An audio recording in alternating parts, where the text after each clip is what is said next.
So while you're looking for that, Mike, I'd like to ask the viewers if there's any viewers out there that have maybe been into TM or yoga or meditation in that realm where you go into an altered state of consciousness, and maybe want to share the experiences that come with giving your mind over or submitting to that realm, and then what takes place in that meditation state.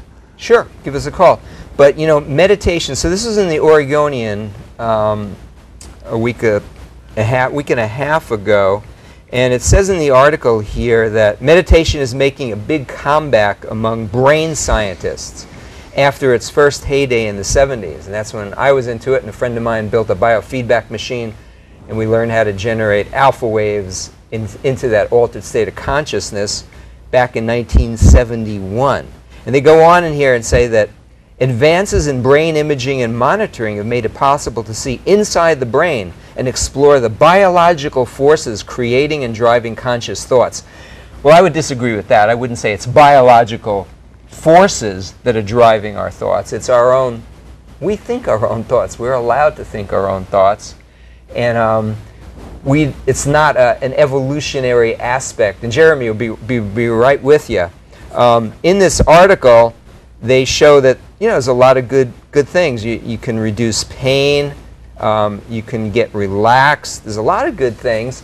And I'm going to share in a few minutes, maybe after we talk with Jeremy, about Maharishi Yogi, who's saying that it should be a law to make people meditate. And the goal is to come in through science. And this was shown to be a ruse, a trick back in the 70s to get Western civilization into the spiritual aspects, because Maharishi teaches that no matter what reason you get into meditation, it's going to end up spiritually for you. And you're going to be involved spiritually. It doesn't matter what reason it is. And they say, yeah, the West wasn't in the 70s that into spiritual things. They were more into science. Still are more into science.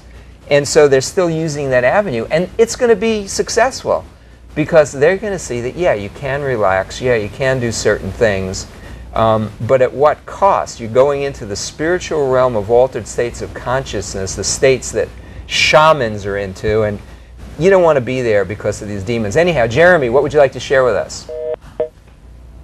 I think we lost Jeremy. Well, Jeremy, you can call back if you like. I don't know where you went to. Bill is writing, lost him, which we... Yes.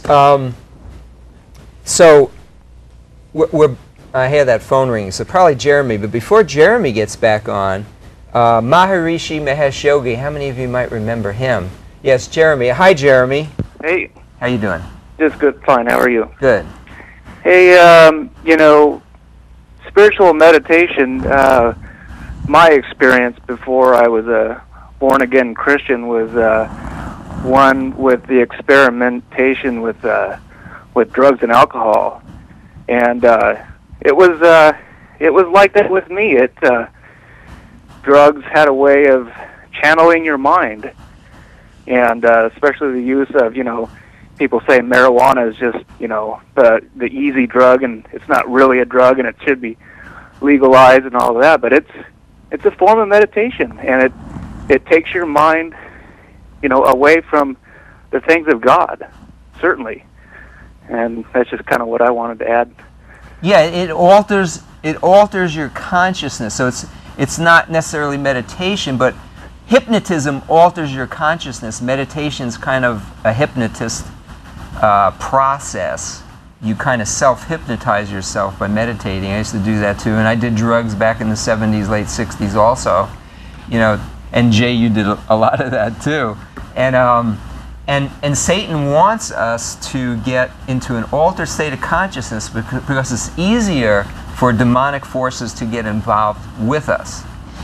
Hey, Jeremy, this is kind of a touchy subject, but have you talked to people or known people with the bipolar disorder? Yeah, actually, I've got some friends with that disorder. And what do you think about that? What's your opinion on that and the voices they hear in their head and into going from one extreme to the other? Well, I have no idea just because of the fact I'm not a psychiatrist, but it does seem to appear that their minds are literally hijacked, and they do go from total extremes. And I've had, people tell me after they've come off of these, sudden, shifts in behavior, hey, that's just not me. I was like that yesterday, but I'm not like that today. So please I apologize. It's interesting that you said shifts, because there's a movie that I thought it would be out by now. It's called The Shift.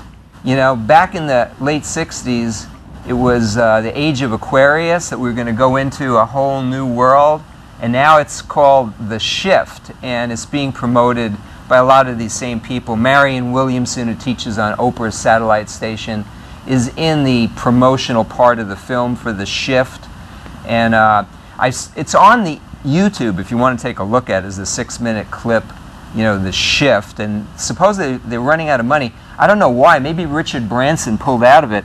Richard Branson was backing it, and he was in the promotional aspect of the film, talking about the great shift that's coming on the planet, and we all and the shift is an altered state of consciousness that Maharishi Mahesh Yogi wanted to bring to everybody and make it law that you get your state altered. And of course, that's what, according to the Bible, that's what Satan wants. He wants everybody under him because he wants to be as God. He wants to be worshipped as God, and he wants all humans to worship him as God. And have you seen anything, or that word, the shift, at all anywhere else, Jeremy?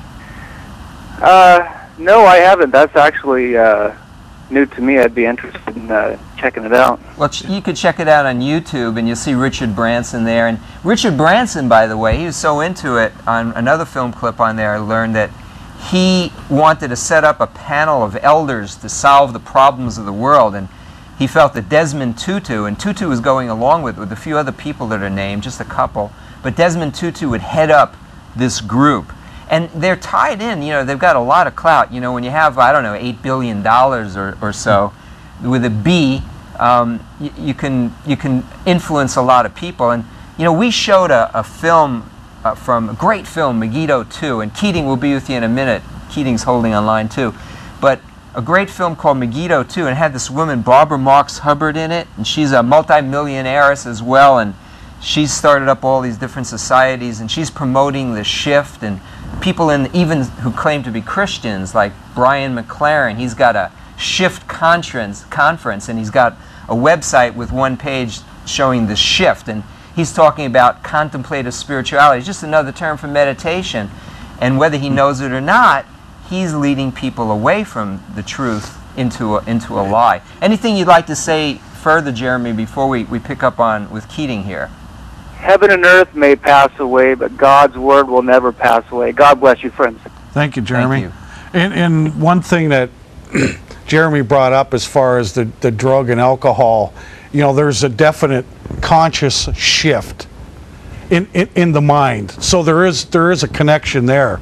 And I'd like to, on this bipolar issue and just the drug aspect of it, share with the viewers, and I've shared this in the past, the Greek word for sorcery is pharmakeia, pharmacy.